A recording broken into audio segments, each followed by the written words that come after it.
It has been an absolute privilege to watch this India campaign at this T20 World Cup in the USA and in the West Indies.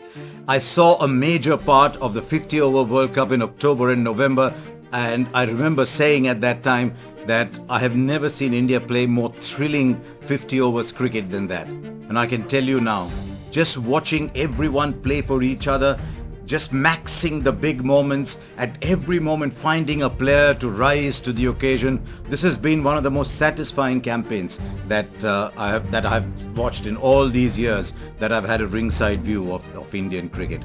And as this has happened through the 50-over World Cup and here, we've seen the evolution of a man so clear-headed in his thinking, so absolutely committed to playing a certain way, to leading the way and saying, I will bat like that, come play like me. And I think Rohit Sharma will now take his place among the great Indian captains that we have had.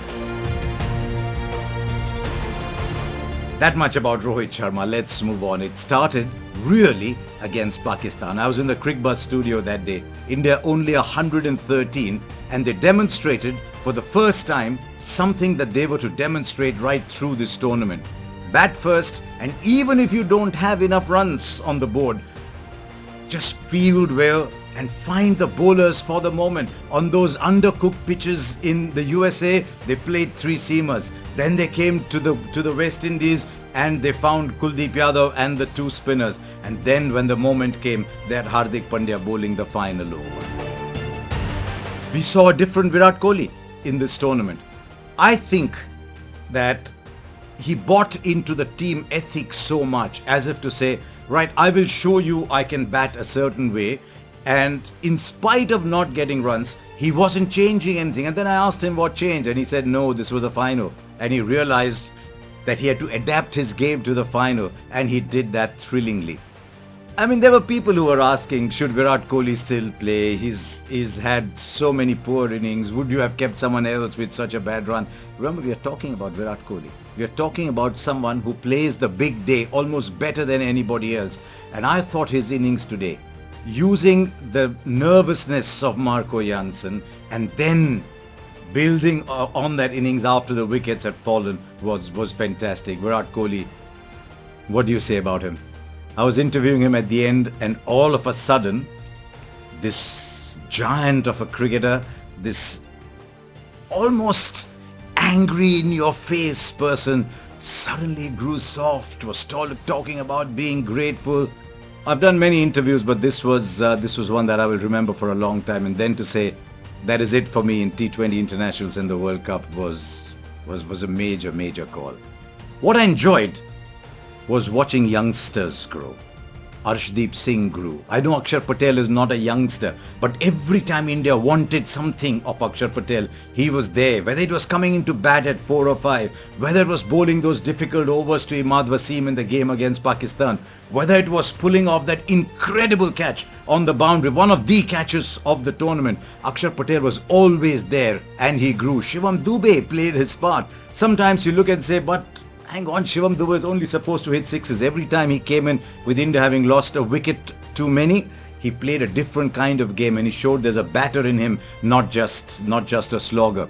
Rishabh Pant in the early part of the innings, I was most satisfied seeing the evolution of Arshdeep Singh.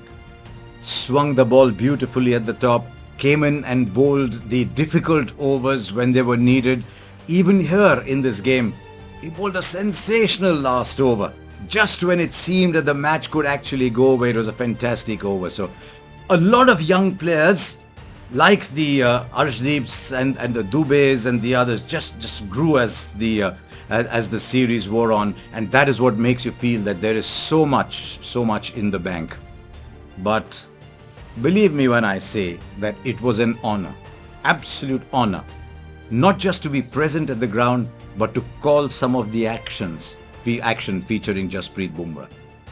I've had the great joy of seeing many great Indian bowlers. I do not think there has been a white ball Indian player anywhere close to what Jasprit Bumrah is delivering, and I do not think there is a white ball bowler in world cricket at the moment anywhere close to Jasprit Bumrah. Every time India wanted a wicket, Rohit looked at Jasprit Bumrah. Every time India had a difficult over to bowl, Rohit looked at Jasprit Bumrah. And you could see that great sense of calm around him. I was part of the panel that picked the player of the tournament, and believe me, it took us 5-10 seconds to make that choice because there just was no one in sight. Jasprit Bumrah rose and rose and rose and rose. Does he have any more to rise? I don't know. Michael Vaughan, whom we hear so much on Cricbuzz, said if India win this, they will become unstoppable in white ball cricket. And I'm just seeing who was not in the side.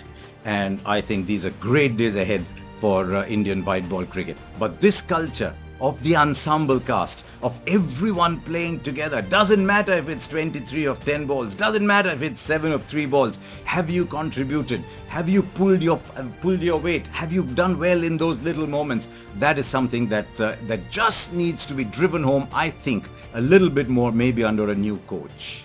And I said new coach. Did you see Rahul Dravid at the end? For a long time you didn't see him at all. And then all that class, all that dignity, all that pent-up emotion erupted.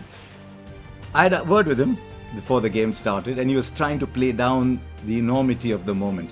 But here's a man who's done it for India under 19, who's done it for India A, who's now done it for the national team and is one of our greatest ever. So, Jasprit Bumrah, Virat Kohli, Rohit Sharma, Arshdeep Singh and Rahul Dravid.